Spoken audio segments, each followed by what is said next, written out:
तो hello students, मैं आपका दोस्त आपका mentor from national institute of biotechnology new Delhi. और आज अपन स्टार्ट करने वाला है ह्यूमन फिजियोलॉजी का chapter breathing and respiration, and जो कि रहने वाला है फुल एनसीईआरटी बेस्ड। एंड आज यहाँ हम एनसीईआरटी का वो हर एक पॉइंट डिस्कस करेंगे जहाँ से नीट के लिए क्वेश्चन पढ़ सकता है। एंड ये अगर आपने कर लिया तो आपका पूरा एनसीईआरटी कवर हो जाएगा। ओके, और कहीं से पढ़ने की जरूरत नहीं है। अगर ये कवर कर लिया आपने तो यहाँ से आपका पूरा एनसीईआरटी कवर हो जाएगा। तो फर्स्ट पॉइंट जहाँ से अपना क्वेश्चन बन सकता है फ्रॉम ब्रीथिंग एंड रेस्पिरेशन, क्या है कि क्या है वो है mechanism of breathing is very among the different group of the animals में depending mainly on their habitat and level of organisation. क्या habitat and level of organisation, ये इंपॉर्टेंट क्वेश्चन ऐसे बन सकता है।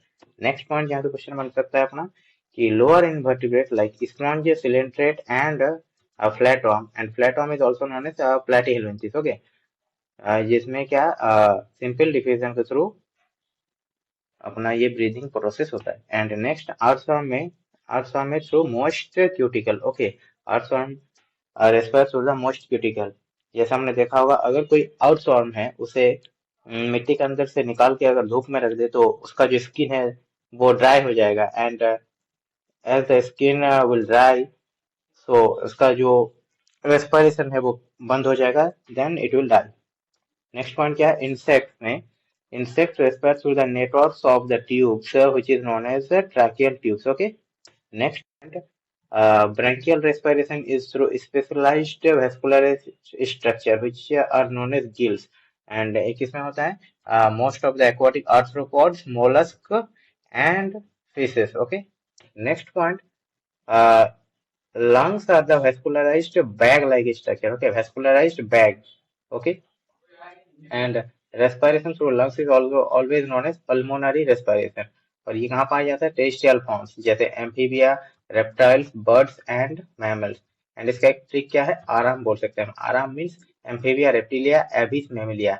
एंड एबिस का मतलब बर्ड्स हो गया। Okay, next point, amphibia also show cutaneous respiration. Okay, तो cutaneous respiration through the moist skin. Okay, next point, larynx is a cartilaginous box। क्या, larynx is a cartilaginous box and it produces sounds, that's why it is known as sound box। Okay, and then epiglottis is an elastic cartilaginous flap। Okay, and prevents the entry of the food into the larynx। Okay, अब ऐसे मान सकते हैं कि epiglottis एक ढक्कन की तरह है, लैरिंग से एक पाइप है एंड उसका जो ढक्कन है that is epiglottis, and it prevents the entry of the food into the larynx. Okay, and then trachea is an straight tube and extend up to mid thoracic cavity। कितना extend up to mid thoracic cavity। next point, trachea at the level of the fifth thoracic vertebra। okay, they divided into left and right pulmonary bronchi। कहाँ, at the level of the fifth thoracic vertebra। next point, the primary, secondary and tertiary bronchi and the initial bronchioles are supported by the incomplete cartilaginous ring। क्या, incomplete cartilaginous rings। next point, alveoli। So alveoli is a vascularized bag-like structure.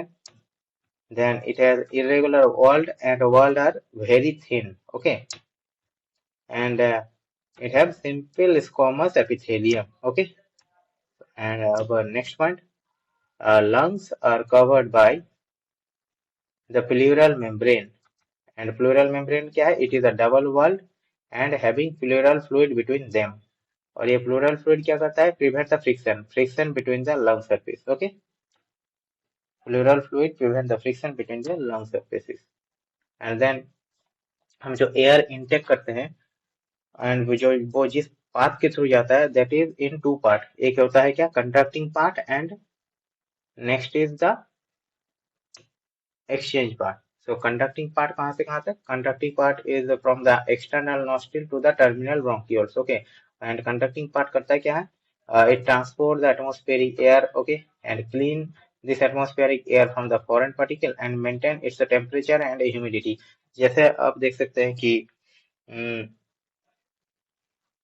अगर हम कोई भी हवा खींच रहे हैं, जब उसको बाहर छोड़ रहे हैं तो वो स्पेशली नाक से तो वो गर्म होता है। ठीक है, सो ऐसा क्यों, क्योंकि अपना जो बॉडी का टेम्परेचर है वो थोड़ा सा गर्म होता है, दैट्स वाई बॉडी के अंदर से जो हवा आता है उसका टेम्परेचर भी थोड़ा मेंटेन रहता है, तो वो गर्म एंड ह्यूमिडिफाइड रहता है। Okay, and next exchange part. Okay, so exchange part is made up of alveoli and their ducts. Okay, and it is the actual site of diffusion. ये important question ऐसे बन सकता है कि actual site of diffusion is made up of alveoli and their ducts.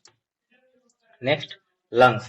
So lungs are the airtight chambers and with the network of the bronchi, bronchiole and alveoli. Okay, and then thoracic chamber. जो thoracic chamber, it is dorsally covered by the vertebral column. Dorsally means the पीछे की तरफ से covered by the vertebral column and ventrally by the sternum. Ventrally means आगे की तरफ से by the sternum and from the sides by the ribs and from the lower region by the diaphragm. Okay, and अगर आप पूछोगे कि अपर आप upper side से किससे कवर रहता है, तो अपर साइड से उसके लिए तो सांस भी तो लेना है, तो अपर साइड से वो एयर का फ्लो होने के लिए कवर नहीं रहता। Okay, next point, breathing is always known as pulmonary ventilation. Okay, breathing is always known as pulmonary ventilation.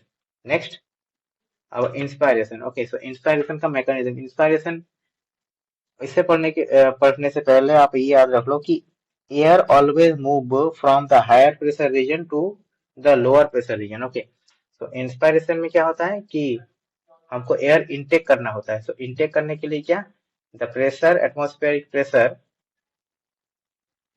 अंदर, मतलब बॉडी के अंदर जो थोरेसिक चेम्बर है वहां पे कम होना पड़ेगा कंपेयर टू आउटसाइड, क्योंकि air moves from the higher pressure region to the lower pressure region. तो देखते हैं, सो इंस्पिरेशन में क्या होता है, फर्स्ट पॉइंट में contraction of the diaphragm and the external intercostal muscle which lifts up the ribs and the sternum, जिससे क्या volume of the thoracic chamber बढ़ जाता है, एंड देन वॉल्यूम बढ़ गया तो प्रेशर कम हो गया, प्रेशर कम हो गया तो एटमॉस्फेयर की प्रेशर है वो बढ़ गया, then pulmonary pressure, then air moves from higher pressure to lower pressure, means outside to inside, so air intake हो गया।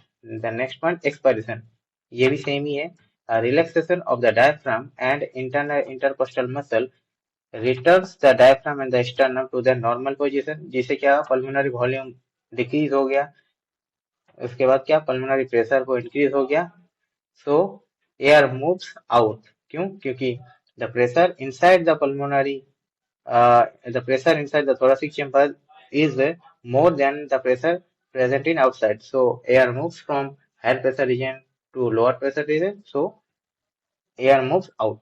Okay, and ये बात नोट कर लें यहाँ पे समझने के लिए कि air moves from the higher pressure to the lower pressure region. Okay, next point, human breathing rate is 12 to 16 per minute and your newborn baby होता है, human baby, उसका होता है 40 to 44 per minute. Okay, next point, we have the ability to increase the rate of the respiration with the help of the additional muscle which are present in abdomen. Okay, next one, pulmonary volume is measured by spirometer. Okay, next, respiratory volume and their capacity. So first में क्या आ गया, tidal volume. Tidal volume is during normal breathing, जो होता है 6K to 6,000 to 8,000, normally हम इसे बोलते हैं 5,000 ml.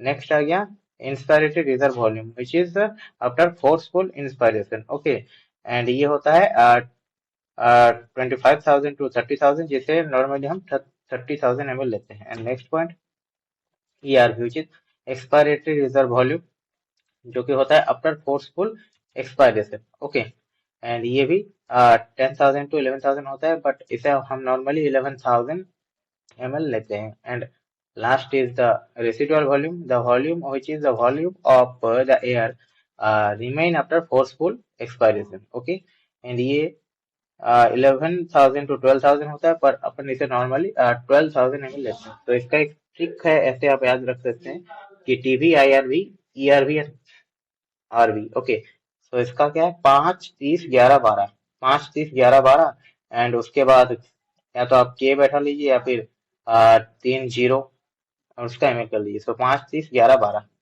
Next point, inspiratory capacity. So inspiratory capacity is the total volume of the air, okay, which a person can inspire after क्या, after normal expiration. Okay, and IC is equal to TG plus IRB। Next, inspiratory capacity.